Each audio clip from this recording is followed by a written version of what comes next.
Can you?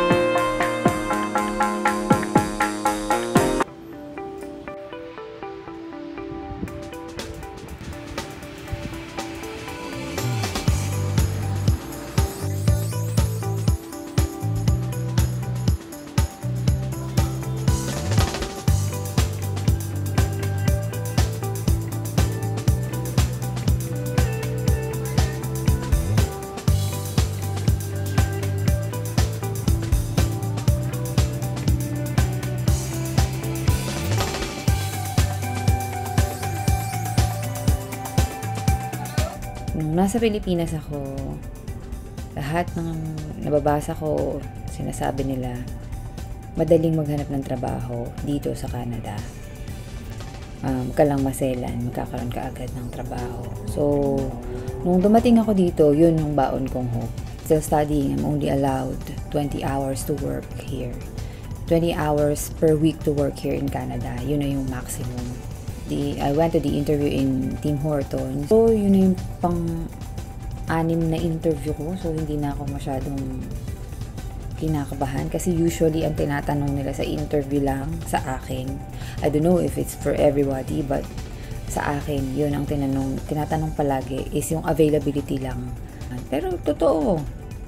Mabilis ang response ng pag nag-apply ka, within 2 to 3 days nagre-respond talaga sila kung gusto ka nilang interviewin. The manager told me na i-email niya ako of my ng video training. Kahapon yun. So, ngayon umaga, like mga 9 a.m., tinawagan ko na siya and told her na natapos ko na. Said, bukas magsa-start na ako. So, nakakakaba kasi this is gonna be my first job. After my first and only job in the Philippines, you know, I worked there for more than 15 years as a government employee. And dito, yun mga friends, may iba tayo ng linya. So, ayun ang ginagawa namin sa Tim Hortons. Pagpasok mo, maglalagay ka ng hairnet, maghuhugas ka ng kamay, tsaka ng sombrero. Mabilis ang oras sa Tim Hortons, lalo na kapag busy. Walang upo, laging may ginagawa. So, hindi mo naman namamalayan yung oras na lumilipas. Start making coffees, depende kung saan ka ilalagay na station. Pwedeng you are doing the coffee station or you're doing the window, meaning you are cashing out the customers in the drive-thru. Can I have a medium steep tea with 1 cream? Someone is taking the orders using the headset. Someone is making the coffee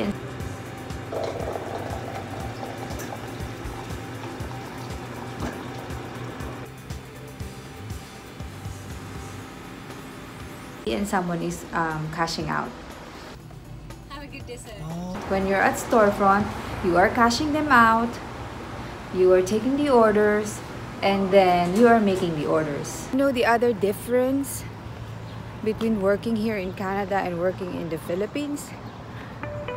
There is no training here. During your first day, it's really your work day.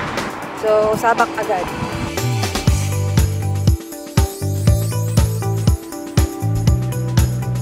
When you're working in Tim Hortons, you have 2 breaks in your 8-hour duty. We also get free drinks. In that 2 breaks, you get 15 minutes each break. Bale, 7.5 hours lang ang babayaran sa'yo. And then, we have duties every day.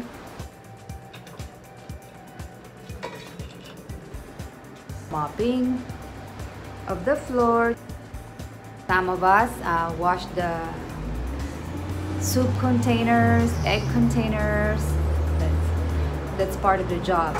Me, I do my egg machine duty. I wash the egg machine every duty. Changing of the plastic bags in the bins, trash bins. And then, mostly ang deliveries, yung mga stocks, dinadala from the storage, dinadala namin sa Tim Hortons mismo. Usually, lalaki ang gumagawa, pero pag walang lalaki, kasi short kami sa lalaki, babae na dalawa ang nagtutulong. You can see ang aming mga stocks. I mean, the cups. There, the cups. It's a very busy day, but ang kainaman ng nasa drive-thru and take-out only, hindi na kami naglilinis ng washroom. We are inside the Circle K, parang 7-Eleven sa Pilipinas, sa mga mini-stop, ganyan. So, nasa loob kami na naglilinis ng washroom yung mga employee ng Circle K. My shift is done. 8:30 na. Tinatapon na lahat ng mga donuts and everything. So, kami, nakakapag-uwi kami kahit papano. Steep tea at isang double coffee. I have sandwiches in my bag. Because we're not lucky today, nasunduin ng aking brother-in-law. He's doing his Uber thing and I will now take the bus to go home. Hindi ko alam kung nag-uwitin sila ng ganito marami, pero ako every time ganito yung wala lang siguro magawa yung manager ng Pilipinas.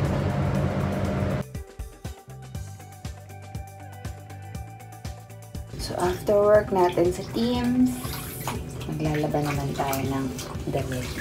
Kasi isa lang yung uniform na binigay sa akin.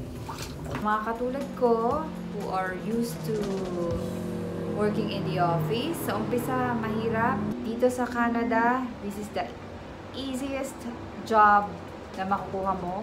This is the fastest job na makukuha mo. Huwag lang tayo masailan kasi it's a good job. It pays okay, minimum, yeah. And you get free food and drinks. Okay na siya sa mga nagsisimula. Last night, I received my first ever paycheck here in Canada. Working sa Tim Hortons. Sabi nila every Thursday ang sweldo, every 2 weeks. I received for my 19.5 hours of work. Kasi 3 days ako nag-work, 7 hours siya. 19.5 lang kasi may 30-minute break. Tap ako ng $289.72. So, $15 ang rate ko per hour. Pero meron siyang